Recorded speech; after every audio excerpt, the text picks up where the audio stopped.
গত ১৬ জুলাই ছাত্রলীগ, পুলিশ ও বৈষম্যবিরোধী ছাত্রদের ত্রিমুখী সংঘর্ষে বিশ্ববিদ্যালয়ের ১ নং গেটে পুলিশের গুলিতে আবু সাইদ অসুস্থ হয়ে লুটিয়ে পড়লে হাসপাতালে নেন সতীর্থরা।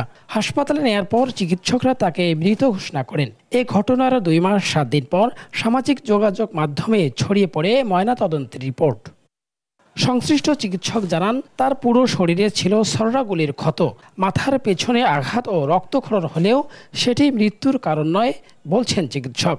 শরীরের বিভিন্ন অংশে অভ্যন্তরীণ রক্তক্ষরণই তার মৃত্যু হয়েছে। গুলির কথা উল্লেখ আছে, শটগানের গুলি লেগেছে এবং শটগানের গুলি মানে শরীরের ভিতরের স্ট্রাকচার ড্যামেজ করছে, যার কারণে অতিরিক্ত রক্তক্ষরণে মৃত্যু হয়েছে এবং এটা ক্লিন কার্ড হত্যা। চিকিৎসক দাবি করেন, রিপোর্টটি বদলানোর চেষ্টা করা হয়েছে, দেওয়া হয়েছে নানা হুমকিও। ওই সময় আসলে অনেক চাপের মধ্যে ছিলাম, তারপরেও আসলে আমার কলেজ প্রশাসন আমার মোটামুটি পাশে ছিল, আমার কলিগরাও আমাকে খুব মানে উৎসাহ দিচ্ছে, যার কারণে আমি মানে এত প্রতিবন্ধকতার মাঝেও ওই রকম একটা রিপোর্ট দিতে পারছিলাম, কেন খুবই চাপে ছিলাম আসলে। নগর পুলিশ কমিশনার জানান, এই ঘটনার তদন্ত চলছে, অপরাধী যেই হোক তাকে আইনের আওতায় আনা হবে।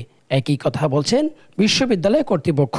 পুলিশ সদস্য, বহিরাগত, রাজনৈতিক ব্যক্তিত্ব যেই হোক না কেন, তদন্তের মাধ্যমে বেরিয়ে আসবে, তারা আসামি হবে এবং তদন্ত যাতে কোয়ালিটি সম্পন্ন হয় সেটার জন্য পিবিআই আন্তরিক আছে।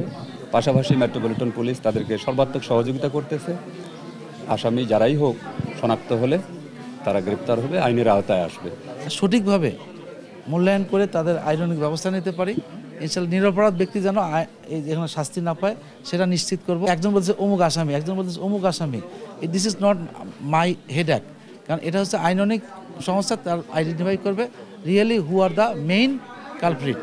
আবু সাইদের ভাই রমজান আলী বাদী হয়ে হত্যা মামলা করলে তদন্তের ভার পায় পিবিআই। গ্রেফতার 2 পুলিশ সদস্যকে রিমান্ড দেওয়া হলে দায় স্বীকার করেননি তারা। রফিকুল ইসলাম, দেশ টিভি, রংপুর।